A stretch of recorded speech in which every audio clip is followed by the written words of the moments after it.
حق لینا چاہتے ہیں، ہمارے فنڈ تم نے روک لیے، ہم تمہارا خیرات نہ تنگ کریں گے، تم یہ جو بھی آئی پی موومنٹ پر پھرتے ہو، اب لوگ مشہور ہو چکے ہیں، تمہیں نہیں کرنے دیں گے۔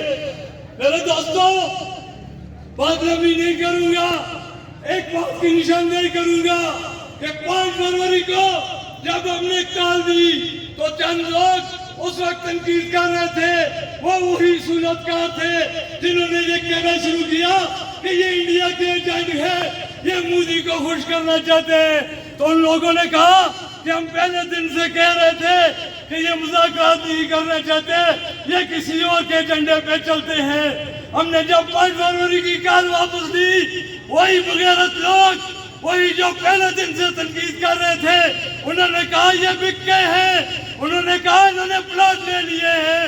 میرے دوستو، میں آج ان سے یہ سوال کرتا ہوں کہ ہم بکے ہوتے تو ادھر نہ کھڑے ہوتے، ہم بکے ہوتے تو جو لایا ملا بم دینے چاہ رہے ہیں ایوانوں میں بیٹھے ہوئے ان لوگوں کے خلاف، تو آج وہ نہ دیتے۔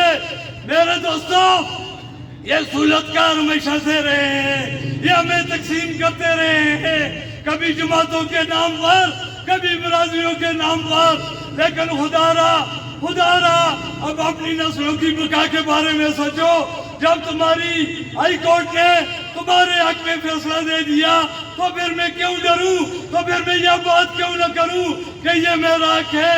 اگر خدا نے مجھے کشمیری پیدا کر دیا تو اس میں میرا کوئی جرم نہیں، لیکن میرا یہ جرم ہوگا، میں زیادتی کروں گا اپنی ان نسلوں کے ساتھ کہ اگر میں یہ کہوں کہ یہ میرا حق نہیں بنتا۔ تمہارا آئین، تمہارا قانون یہ بات کہتا ہے کہ پیداواری لاگت پہلے پورے پاکستان میں اگر گندم کی بات کی جائے تو سب سے پہلے پنجاب کو کوٹا دیا جاتا ہے، وہاں پر تو قانون ہوتا ہے۔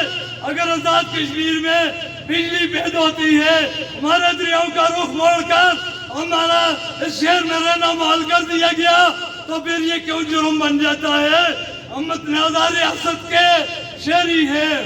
بے شک اصغر نثار میر صاحب نے تنقید کی، بالکل بجا ہے، لیکن میرا نقطہ نظر تھوڑا مختلف ہے۔ میں کہتا ہوں کہ قرآن ہمیں کہتے ہیں کہ تم ان لوگوں کے لیے کیوں چیخ رہے ہو؟ یہ لوگ یہ باتیں بھول جاتے ہیں۔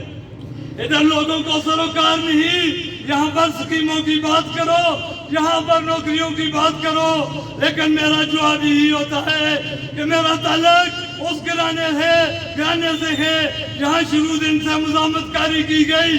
ہم مزاحمت کار ہیں، ہم اپنے حق کے لیے آواز کریں گے۔ میرے دوستو، میں نہ بھی رہا، شوکت نواز میر نہ بھی رہا، اس شہر کے غیرت مند نوجوان اٹھیں گے۔ ہمیں یقین ہے اس جوائنٹ عوامی ایکشن کمیٹی نے عوام کو وہ شعور دے دیا ہے کہ وہ اپنے حق کے لیے کھڑے ہو گئے ہیں۔ یہ جو لوگ تنقید کرتے ہیں، جو لوگ بجا